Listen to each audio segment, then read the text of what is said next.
Second part. Lesson 6। अपने शब्दों को पथ प्रदर्शक बनाएं। Your words blaze a trail. लेखक कहते हैं कि आपके शब्दों में असाधारण शक्ति होती है। आपके शब्द ही आपके आगे आने वाली घटनाओं का साक्षर परिणाम होता है। आपके शब्द आपका भविष्य उज्जवल भी बना सकते हैं और आपके जीवन को बर्बाद भी कर सकते हैं। वो कहते हैं कि हमारे शब्दों से ही हमारे बिलीव बनते हैं और बिलीव से ही हमारे जीवन को संचालित करते हैं और बिलीव ही हमारे जीवन को संचालित करते हैं। अपने जीवन को बदलने की शुरुआत उन शब्दों के बदलने से होती है जिनका प्रयोग आप अपनी रोजमर्रा के जीवन में करते हैं। और यह केवल उन शब्दों तक ही सीमित नहीं है जिसे आप साधारण बातचीत में इस्तेमाल करते हैं, बल्कि यह उन नियमों पर भी लागू होता है जो आप अपने मन में सोचते हैं। उदाहरण के लिए, रोहित को लगता है कि वह सेल्स का काम अच्छी तरह से नहीं कर सकता। रोहित पूरे दिन सैकड़ों या लगभग हजारों बार अपने मन में यह सोच दोहराता रहता है और धीरे धीरे उसका यह विश्वास बन जाता है कि वह सेल्स का काम अच्छे तरीके से नहीं कर सकता। अपनी सोच के कारण रोहित अपने सेल्स करियर में असफल हो जाता है और इसलिए रोहित कभी भी पर्याप्त धन नहीं कमा पाता। लेखक कहते हैं कि आपकी सोच से ही आपके शब्द बनते हैं और आपके शब्द आपका विश्वास बन जाते हैं, जो यह निर्धारित करता है कि आप जीवन में सफल होंगे या असफल। वहीं रोहित से बिल्कुल विपरीत उसका दोस्त मोहित, जो रोहित के जितनी ही क्वालिफिकेशन और काम के तरीके को जानता है, वो खुद से और सबसे यही कहता है कि देखना,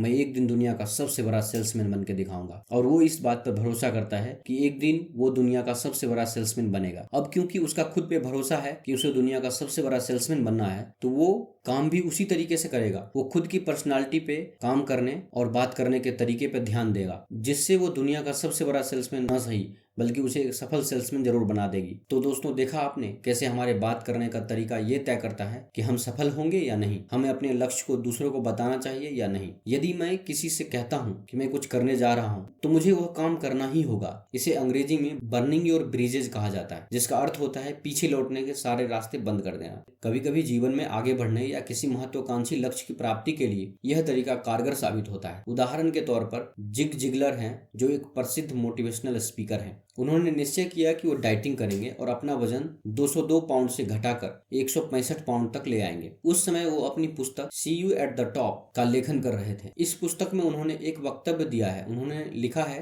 कि उन्होंने अपना वजन 165 पाउंड तक घटा लिया है। यह घटना उनके लेखन के प्रेस में जाने के 10 महीने पहले की थी और फिर उन्होंने अपने प्रिंटर को उस पुस्तक की 25,000 प्रतियां बनाने का ऑर्डर दे दिया। ध्यान रहे कि जब जिगलर ने यह वक्तव्य दिया, वास्तव में उनका वजन 202 पाउंड था। उन्होंने 25,000 लोगों के सामने अपनी विश्वसनीयता दांव पर लगा दी थी। अपनी पुस्तक में यह वक्तव्य देकर कि उनका वजन 165 पाउंड है, जिगलर जानते थे कि उन्हें पुस्तक की छपाई से पूर्व 37 पाउंड कम करने हैं और उन्होंने इसे कर दिखाया। इस रणनीति को चुनिंदा लक्ष्यों के लिए ही आजमाएं। इसे उन लक्ष्यों तक ही सीमित रखें जो आपके लिए बहुत महत्वपूर्ण है और जहां तक आप किसी भी हद तक अपनी प्रतिबद्धता कायम कर सकते हैं। क्या यह तरीका जोखिम भरा है? जी हाँ, बेशक, लेकिन यह उतना ही प्रेरक भी है। मैंने अभी तक जो एक बात सीखी है वो ये है कि कभी अपना लक्ष्य किसी निगेटिव इंसान को ना बताएं। वो आपको वो सारी बातें बता देगा कि क्यों आप सफल नहीं हो सकते। और वो लोग वही होते हैं जिन्होंने अपनी जिंदगी में कुछ बड़ा तो किया नहीं, लेकिन दूसरों को बड़ा होते देख नहीं सकते। जैसे मान लीजिए आपको कोई बिजनेस शुरू करना है और इसी शुरू करने से पहले आप ये बात अपने किसी ऐसे आदमी से पूछेंगे जिन्होंने अपनी जिंदगी किसी दूसरे के यहाँ नौकरी करके बिता दी, तो आपको क्या लगता है वो आपको क्या सुझाव देंगे? वो आपको एक पूरी लिस्ट दे देंगे कि क्यों आपको बिजनेस शुरू नहीं करना चाहिए। और उस आदमी से बात करने के बाद आपको खुद पे इतना भरोसा नहीं रह जाएगा कि आप कोई बिजनेस करने के लायक हैं। इसलिए अपने लक्ष्य को पाने के सुझाव बस उन्हीं से पूछिए जो आपकी फील्ड की नॉलेज और एक पॉजिटिव एटीट्यूड रखते हो। हम सभी ऐसे लोगों को जानते हैं जो हमेशा यही कहते रहते हैं कि मैं ये नहीं कर सकता, मैं इसमें अच्छा नहीं हूँ, ये तो मेरे लिए नामुमकिन है। और जब कोई इंसान दिन रात ऐसी बातें करता है तो वो और कुछ नहीं बल्कि अपने दिमाग को नेगेटिव एटीट्यूड देके खुद को जिंदगी में फेल कर रहा है। क्या आप भी अपनी जिंदगी के इन भागों को नेगेटिव एटीट्यूड के साथ देखते हैं? रिलेशनशिप, लोग मेरा हमेशा फायदा उठाते हैं। फाइनेंस, मैं हमेशा गरीब रह जाऊंगा। कैरियर, मुझे पता नहीं है मुझे क्या करना है, शायद मैं कभी कुछ नहीं कर सकता। अगर आप ऐसे निगेटिव एटीट्यूड रखते हैं तो आपको परिणाम भी निगेटिव ही मिलेंगे। ये बात याद रखिएगा कि आप जैसी सोच रखते हैं, जैसी बातें करते हैं, आपका दिमाग भी वैसे ही चलने लग जाता है। तो अपने शब्दों की ताकत को समझिए और एक पॉजिटिव एटीट्यूड रखिए जो आपको मदद करेगा वो सब हासिल करने में जो आप चाहते हैं। लेसन 7, आप कैसे हैं? How are you. लेखक ने अपनी पुस्तक में लिखा है, हम अक्सर लोगों से पूछते हैं हाउ आर यू, यानी आप कैसे हैं। हम यह सवाल जो सबको पूछते हैं, इसी सवाल का जवाब सब लोग अलग अलग तरीके से देते हैं, जो उनके एटीट्यूड को दिखाता है। इसका जवाब लोग अलग अलग देते हैं, जैसे I am okay, okay, very bad, I am tired, fine आदि। यह सभी उस व्यक्ति के एटीट्यूड को दिखाता है। अगर मैं आपसे पूछूं आप कैसे हो, इसका जवाब 2 या 3 शब्दों से ज्यादा नहीं होगा, और ये 2 या 3 बात आपके एटीट्यूड के बारे में काफी कुछ बता जाते हैं। आमतौर पर इसका जवाब लोग 3 तरीके से देते हैं: negative response, mediocre response, positive response. चलिए इन तीनों बातों को थोड़ा विस्तार से जानते हैं। नेगेटिव रिस्पॉन्स: जब आप किसी नेगेटिव इंसान से पूछेंगे आप कैसे हैं, तो जवाब होता है कि मैं बहुत थका हुआ हूँ, आज का तो दिन ही बेकार था, जिंदगी में कुछ सही नहीं चल रहा और शायद कभी कुछ सही होगा भी नहीं। और ऐसे लोग खुद तो निगेटिविटी में जीते ही हैं और जो उनका हाल पूछता है उसे भी निगेटिव फील करवाते हैं। मीडियोकर रिस्पॉन्स: इसमें लोगों का जवाब ये होता है कि बस भाई कट रही है, जिंदगी ठीक ठाक है, वही सब पहले जैसा चल रहा है। अब आप ही बताइए कि आप सच में ऐसे इंसान के साथ जिंदगी गुजारना चाहते हैं जो जिंदगी काट रहा है, या आप ऐसे इंसान के साथ बिजनेस करना चाहेंगे जो ऐसी सोच रखता है कि वो, क्योंकि ऐसे लोगों ने सालों साल मीडियाकर सोच और बातें कर करके एक मीडियोकर एटीट्यूड बना लिया है जो उन्हें मीडियोकर सोच और ऐसी ही जिंदगी देगा। पॉजिटिव एटीट्यूड: वहीं अगर आप अच्छा ना होते हुए भी पूरी ऊर्जा के साथ जवाब देते हैं कि आप बहुत अच्छे हैं और आजकल बहुत अच्छा महसूस कर रहे हैं, तो आपके अंदर एक अद्भुत ऊर्जा आ जाती है और आपका आत्मविश्वास बढ़ जाता है। इसमें लोग अलग ही अंदाज से जवाब देते हैं: शानदार, जबरदस्त, जिंदाबाद भाई, इससे अच्छा तो हो ही नहीं सकता। और ऐसे लोग कभी आपको उदास परेशान नहीं दिखेंगे। ये किसी भी समस्या का रोना नहीं रोते, बल्कि उस परेशानी से निकलने का रास्ता ढूंढते हैं। ऐसे इंसान के साथ हर कोई रहना चाहता है। वो एक पुरानी कहावत है ना, किसी के आने से खुशी होती है तो किसी के जाने से। और आपको भी एक ऐसा एटीट्यूड बनाना है कि आपके आते ही लोग खुशी से पागल हो जाए। इसलिए जब भी आपसे कोई पूछे कि आप कैसे हैं, तो आप हमेशा कहें कि आप बहुत अच्छे हैं और बहुत अच्छा महसूस कर रहे हैं। शुरुआत में यह थोड़ा अटपटा लग सकता है, लेकिन यदि आप अपने जवाब पर अडिग रहें तो आप जल्द ही यह पाएंगे कि आप अच्छा महसूस कर रहे हैं और लोग आपके आसपास रहना चाहेंगे। लेसन 8: शिकायतें करना बंद करें। Stop complaining. लेडी हॉलैंड का कहना है कि परेशानियां बच्चों की तरह होती है, आप उसका जितना लाड प्यार करेंगे वो उतनी ही बढ़ती चली जाएगी। शिकायत करना खुद से खुद की कमजोरी को दिखाता है। वो इंसान जिंदगी में कभी कुछ बड़ा नहीं कर सकता जो हमेशा शिकायतें करता रहता है। अगर मेरे पास पैसे होते तो शायद मैं बिजनेस कर पाता, अगर मेरा एडमिशन उस कॉलेज में हुआ होता तो शायद मैं आज किसी बड़ी कंपनी में काम कर रहा होता। किसी ने सही कहा है कि अगर आपके पास पीने के लिए साफ पानी और 2 वक्त का खाना है तो आपको शिकायत करने का कोई हक नहीं है। आपको ये बात समझनी होगी कि कुछ नहीं है, इसका एटीट्यूड रख के आप कभी कुछ नहीं कर सकते। इसके बजाय आप ये देखिए आपके पास कितना कुछ है जिसके लिए दुनिया में लाखों लोग तरस रहे हैं। मैं आपको यह सुझाव नहीं दूंगा कि आप हाथ पर हाथ धरे बैठे रहें और अपने जीवन में आने वाली सभी समस्याओं को अनदेखा कर दें, बल्कि शिकायत करने के बजाय यह ज्यादा बेहतर होगा कि आप अपना ध्यान और ऊर्जा उन्हें सुलझाने या कम करने की दिशा में केंद्रित करें। उदाहरण के तौर पर मान लें कि आजकल आप थोड़ा थका हुआ महसूस कर रहे हैं। हर व्यक्ति को अपनी थकान के बारे में बताने के बजाय आप अधिक व्यायाम करना शुरू कर दें या फिर रात में थोड़ा जल्दी सोना शुरू कर दें। शिकायतें आपके विरुद्ध 3 तरह से कार्य करती है। पहले, कोई भी आपकी तबीयत या समस्याओं के बारे में नेगेटिव खबर नहीं सुनना चाहता। दूसरे, शिकायत करने से आप खुद अपनी पीड़ा और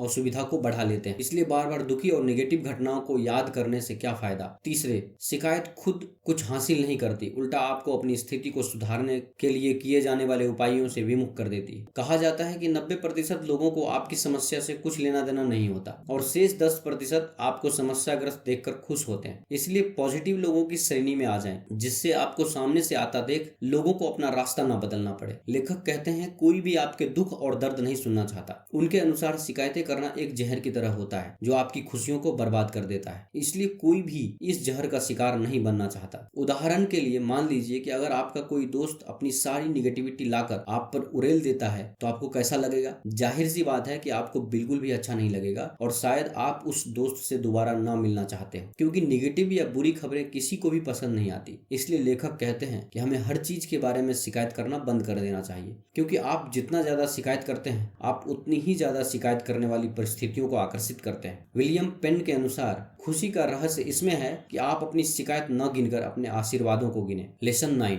associate with positive people, positive attitude वालों से दोस्ती करें। बाइबल की एक लाइन है, a mirror reflects a man's face but what he is really like is shown by the kind of friends he chosen. यानी कि एक आईना सिर्फ इंसान का चेहरा दिखाता है, लेकिन उसकी असलियत जानने के लिए हमें यह जानना चाहिए कि उसके दोस्त किस प्रकार के हैं। लेखक का कहना है कि सिर्फ पॉजिटिव सोचने तथा पॉजिटिव बोलने भर से आप सफल नहीं हो सकते। आप कैसे लोगों के साथ अपना ज्यादातर समय बिताते हैं, यह बात भी बहुत महत्वपूर्ण है। उदाहरण के लिए माइक नाम का एक लड़का हाई स्कूल में पढ़ता है और वह अपना ज्यादातर समय अपने पड़ोस के लड़कों के साथ बिताता है। उन लड़कों का ना तो कोई लक्ष्य है और ना ही कोई सपने, और वे हमेशा निगेटिव बातें ही करते हैं। माइक जब भी उन्हें किसी नए आइडिया के बारे में बताता है तो वह सारे मिलकर माइक का मजाक उड़ाते हैं और उसका मनोबल तोड़ देते हैं। लेकिन जब माइक अपनी आगे की पढ़ाई के लिए कॉलेज में भर्ती हुआ, वहां उसे नए दोस्त मिले जो जीवन के प्रति पॉजिटिव थे और जीवन में कुछ बनना चाहते, जो कुछ सीखना चाहते थे और हासिल करना चाहते थे। माइक ने अपने पुराने दोस्तों को छोड़कर नए दोस्तों के साथ रहने का फैसला किया। माइक को तुरंत ही इसके अद्भुत परिणाम मिले। उनके साथ रहकर माइक को अच्छा महसूस होने लगा और उसने अपने भविष्य के लक्ष्य निर्धारित कर लिए। कॉलेज खत्म करते ही माइक ने अपना बिजनेस शुरू किया और कुछ ही सालों में एक सफल इंसान बन गया। लेखक कहते हैं कि आप जिन लोगों के साथ अपना समय बिताते हैं वह आपका भविष्य निर्धारित करते हैं। लेखक कहते हैं कि मुझे यह बताते हुए खुशी हो रही है कि अब माइक एक सफल वीडियो प्रोडक्शन कंपनी का मालिक है और उसका एक प्यारा सा परिवार है। वह अपने लक्ष्यों को एक के बाद एक हासिल करता जा रहा है। जब लेखक ने माइक से पूछा कि उसके हाई स्कूल के दोस्त क्या कर रहे हैं, तो उसने लेखक को बताया वे अभी भी वहीं रहते हैं, उनकी सोच अब भी उतनी ही निगेटिव है और उन्होंने अब तक अपने जीवन में कुछ भी नहीं किया है। माइक ने कहना जारी रखा, यदि मैं उन्हीं लोगों के साथ घूमना जारी रखता तो आज मैं जहां हूं वहां नहीं पहुंच पाता। मैं अब भी नुक्कड़ की दुकान पर बैठकर झक मार रहा होता। माइक की कहानी इस बात का जीता जागता सबूत है कि अपने आसपास का माहौल और लोगों का हमारे जीवन पर क्या प्रभाव पड़ता है। इसके बावजूद हम कभी कभी कुछ निश्चित लोगों के साथ रहने के आदी हो जाते हैं और इस बात पर विचार ही नहीं करते कि इसका क्या परिणाम हो सकता है। लेसन 10, अपने डर से मुकाबला करें और आगे बढ़ें। Confront your fears and grow. कई बार ऐसा देखा जाता है कि लोग छोटी छोटी असफलताओं से घबरा जाते हैं। इन असफलताओं से उनके मन में एक डर सा बैठ जाता है। इमर्सन का कहना था कि वह काम करें जिस काम से आपको डर लगता है और आपके डर की मौत निश्चित है। लेखक कहते हैं कि सफलता प्राप्त करने के लिए आपको अपने कंफर्ट जोन से बाहर आना होगा और इसका सबसे अच्छा तरीका यह है कि वह काम किया जाए जिसको करने से आपको डर लगता है। अगर आप कोई काम करना चाहते हैं लेकिन असफल होने से डरते हैं तो आपको यह काम जरूर करना चाहिए, क्योंकि इसके अलावा आपके पास कोई दूसरा विकल्प नहीं है। अब यहाँ डर का मतलब यह नहीं है कि लेखक आपको कोई फिजिकल रिस्क लेने के बारे में बता रहे हैं, जैसे कि तेज गाड़ी चलाना या बंजी जंपिंग करना। यह डर का मतलब उन चुनौतियों से है जो आपके पर्सनल तथा प्रोफेशनल जीवन में रुकावटें पैदा करती है। वह चीजें जो आपको डराते हैं और आपको आगे बढ़ने से रोकते हैं, लेकिन अपने अंदर आप यह जानते हैं कि जीवन में सफल होने के लिए इन चीजों का करना आवश्यक है। इस पुस्तक में लेखक इस अध्याय के माध्यम से कहना चाहते हैं कि डर को पीछे छोड़कर आपको आगे बढ़ जाना चाहिए। आप डर के पीछे रुक जाते हैं तो इससे आपके आत्मविश्वास में कमी आती है और खुद को कमजोर और निराश समझ बैठते हैं। ऐसा करने से आप खुद की सफलताओं का तोड़फोड़ करने बैठ जाते हैं। डर से हमेशा मुकाबला करें और आगे की ओर बढ़ें। मैं आपको एक ऐसी महिला की कहानी सुनाता हूँ जो कंफर्ट जोन से बाहर निकलने के बारे में बहुत कुछ जानती है। उनका नाम डॉटी बेमैन है, जो 32 सालों तक न्यूयॉर्क के एक हाई स्कूल में इंग्लिश की टीचर रह चुकी है। हालांकि 10 वर्ष की उम्र से ही वे शो बिजनेस में जाना चाहती थी, फिर भी उन्होंने एक करियर के रूप में टीचर का सुरक्षित जॉब चुना। डर की कैद से बच निकलने का एकमात्र रास्ता यही है कि उसका सामना किया जाए। टीचर के रूप में कार्य करते हुए डॉटी ने गाने लिखना और उनकी प्रस्तुति करना शुरू कर दिया। हालांकि यह सिर्फ शौकिया तौर पर था, लेकिन इसने उनके सपने को जिंदा रखा। फिर 1980 के अंत में डॉटी ने एक निर्णय लिया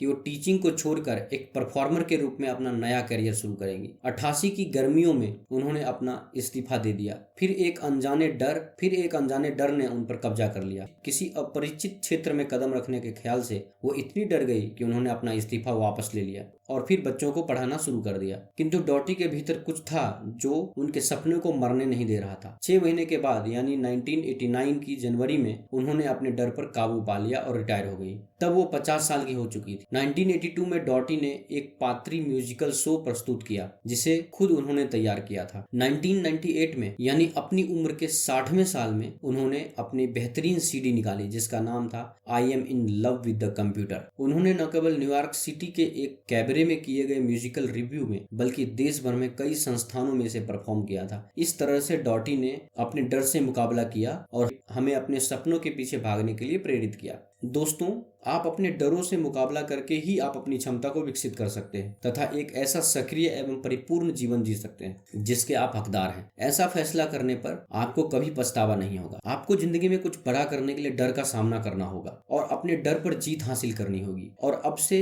जब कोई परेशानी आए और आपका दिमाग कहे कि ये मुझसे नहीं होगा और आप कुछ बड़ा करने के लिए नहीं बने हैं, तो ये बात याद रखिएगा कि हमारा दिमाग हमें डर से इसलिए मिलवाता है क्योंकि उसे भी डर का सामना करना पसंद नहीं। लेकिन डर का सामना किए बगैर आप कुछ हासिल नहीं कर सकते। हार तो सभी को मिलती है, लेकिन उस हार से कुछ नया सीखिए जिससे वो दोबारा ना हो।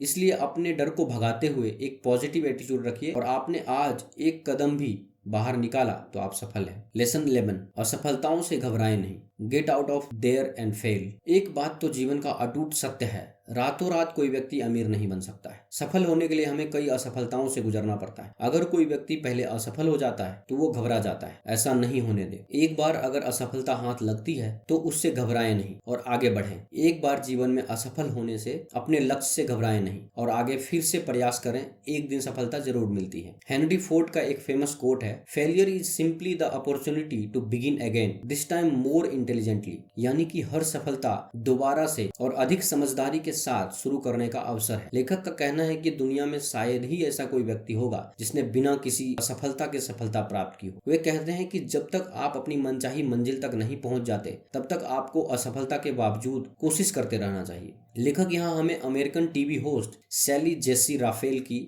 रियल लाइफ स्टोरी बताते हैं। सैली हमेशा से अपना एक टीवी शो होस्ट करना चाहती थी, लेकिन उनकी राह आसान नहीं थी। उन्होंने सैकड़ों जगह नौकरी के लिए इंटरव्यू दिया और कई बार उन्हें नौकरी से निकाल दिया गया। उनके पास अपना मकान नहीं था और न ही इतने पैसे होते थे कि वो किराए का मकान ले सके, इसलिए वो अपनी गाड़ी में ही सोया करती थी। पैसे न होने के कारण वह कभी कभी भोजन भी नहीं कर पाती थी। लेकिन इतनी कठिनाइयों के बाद भी उन्होंने अपने बचपन के सपने को नहीं छोड़ा और तब तक असफल होती रही जब तक उन्होंने अपने सपने को पूरा नहीं किया और अंत में वह अमेरिका की एक प्रसिद्ध टीवी शो होस्ट बन गई। असफलता से विचलित न हो। मैं आपको ऐसे दो लोगों की कहानी बताना चाहता हूँ जिन्होंने प्रेरक कहानियों के संग्रह पर एक पुस्तक लिखी थी। उनका अनुमान था कि उसके लिए किसी प्रकाशक को ढूंढने में 3 माह का समय लगेगा। वे सबसे पहले जिस प्रकाशक के पास गए उसने उनकी पुस्तक प्रकाशित करने से मना कर दिया। दूसरे प्रकाशक ने भी मना कर दिया। तीसरे प्रकाशक ने भी मना कर दिया। अगले 30 प्रकाशकों ने उन्हें मना कर दिया। आपको क्या लगता है कि अगले 3 सालों तक 33 बार ना सुनकर उन्होंने क्या किया होगा? उन्होंने अपनी पुस्तक 34वें प्रकाशक को दी। एक प्रकाशक ने उन्हें हाँ कर दी। इस तरह 33 बार असफलता का सामना करने के बाद जिस पुस्तक का विमोचन हुआ उसका नाम था chicken soup for the soul. Jack Canfield और मार्क विक्टर हैंसन द्वारा लिखी एवं संकलित इस पुस्तक ने सफलता के झंडे गाड़ दिए। अब तक chicken soup for the soul series की